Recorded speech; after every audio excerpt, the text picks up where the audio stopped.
और अब रुक करते 2 मिनट में भारत का यूपी के सीतापुर में सड़क किनारे खड़ी बाइक बनी आग का गोला। अज्ञात कारणों के चलते बाइक में लगी आग। यूपी के सीतापुर में मोबाइल की दुकान में लगी आग। शॉर्ट सर्किट के कारण आग लगने से दुकान में रखा सामान पूरी तरीके से जलकर खाक हो गया। लाखों का नुकसान हुआ है। उधर उत्तराखंड में ऋषिकेश बद्रीनाथ हाईवे पर हादसा हो गया। रुद्रप्रयाग में निर्माणाधीन सिग्नेचर ब्रिज गिरा। किसी के हताहत होने की खबर सामने नहीं आई। देहरादून पुलिस और एसडीआरएफ बनी मददगार। रायवाला में गंगा नदी का जलस्तर बढ़ने से टापू पर फंसे व्यक्ति का रेस्क्यू किया गया। उत्तराखंड के रुड़की में रफ्तार का कहर देखने को मिला। 2 गाड़ियों में जोरदार टक्कर हो गई। ट्रक की चपेट में आने से एक कांवड़िए की मौत। घटना कैमरे में कैद हुई। यूपी के गोंडा में चंडीगढ़ डिब्रूगढ़ एक्सप्रेस के डिब्बे पटरी से उतरे। हादसे में 3 की जान चली गई, कई लोग घायल हैं। भुज के सरकारी अस्पताल में मिला हैंड ग्रेनेड। ग्रेनेड मिलने के बाद एक्शन मोड में पुलिस। स्पेशल ऑपरेशनल ग्रुप की टीम ने शुरू किया सर्च ऑपरेशन। जम्मू कश्मीर के उधमपुर में दिखी बैगनी क्रांति। उधमपुर में 5 लाख लेवेंडर मदर पौधे की खेती की गई। मध्य प्रदेश के शाजापुर में चचेरे भाई ने भाई को मारी गोली। मामूली कहासुनी को लेकर विवाद काफी ज्यादा बढ़ गया था। घायल का इलाज जारी है और पुलिस इस पूरे मामले को लेकर तफ्तीश में जुटी।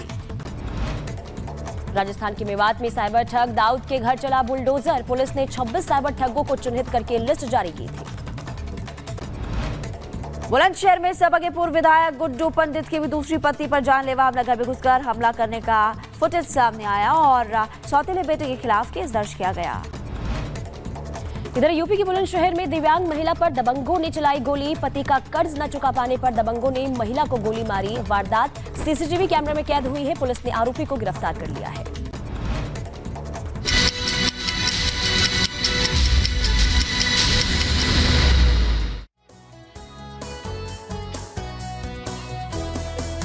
देखिए, लगातार आपको बता रहे थे कि 2 मिनट में हमने आपको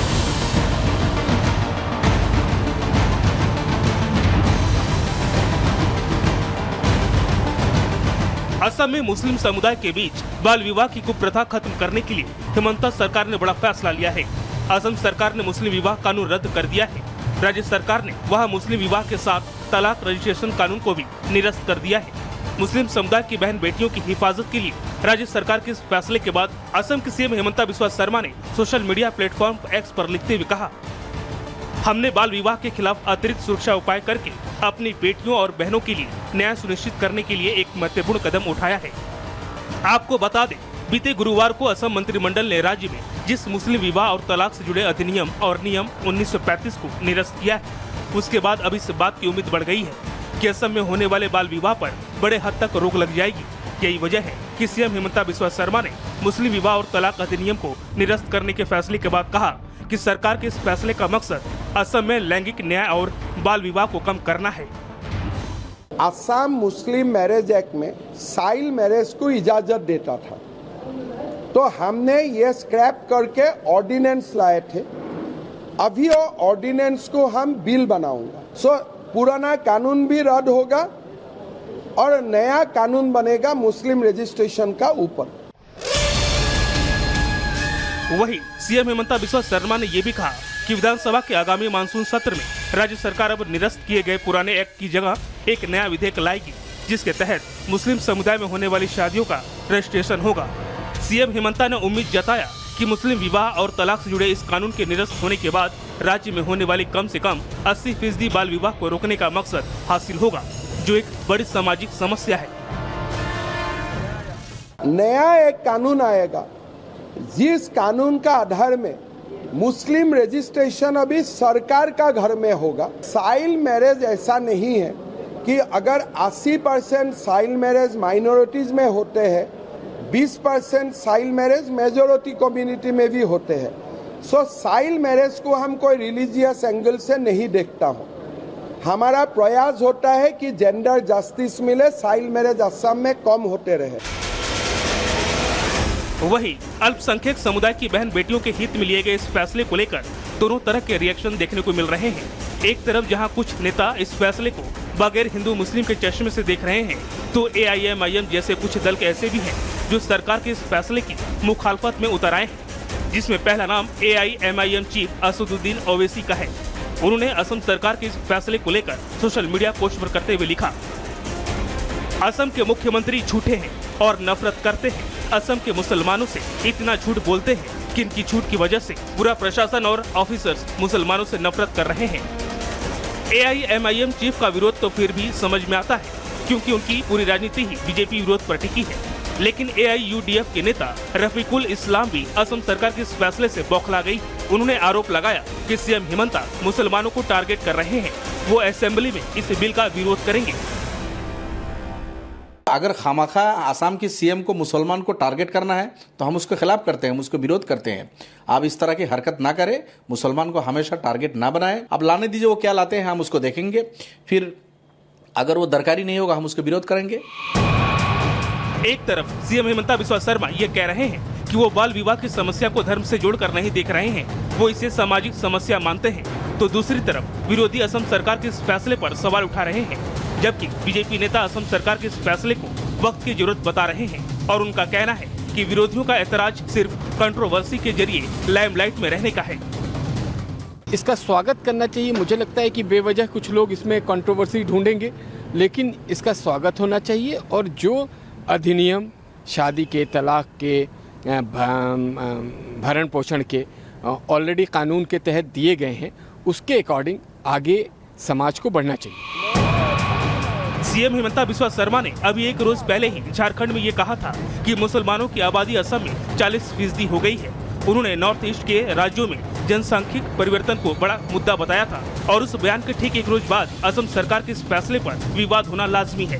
बहरहाल इसमें शक नहीं कि अगर इस फैसले को सियासी चश्मे से इतर देखें तो फायदा बहन बेटियों को ही मिलने वाला है। Bureau report, Republic Bharat.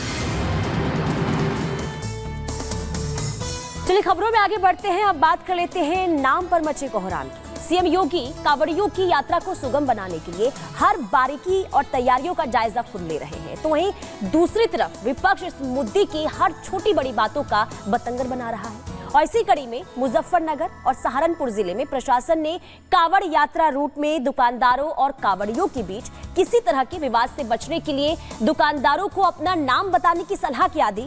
Sapa और AIMIM जैसे राजनीतिक दल बौखला गए हैं। अब क्या कह रहा है इस मुद्दे पर विपक्ष, रिपोर्ट के जरिए देखिए।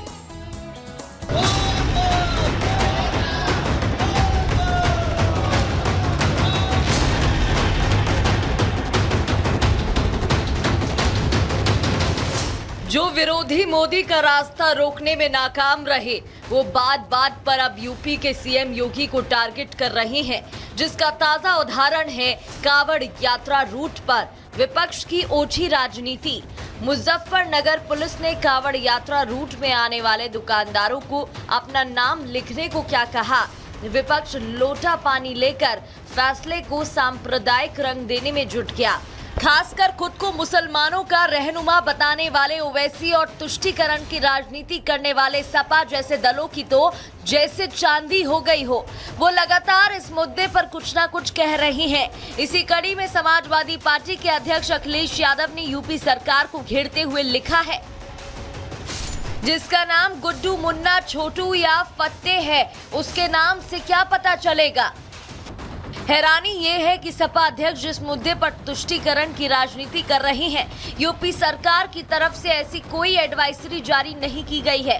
सच्चाई तो ये है कि कांवड़ यात्रा रूट में किसी तरह का कोई विवाद न हो और श्रद्धालुओं के रास्ते में पड़ने वाले किसी दुकानदार से कोई विवाद न हो। इससे बचने के लिए मुजफ्फरनगर पुलिस ने ये एडवाइजरी जारी की थी कि मुजफ्फरनगर से गुजरने वाली कांवड़ यात्रा रूट में पड़ने वाली दुकानों, ढाबों और ठेलों पर विक्रेता का नाम लिखा होना चाहिए।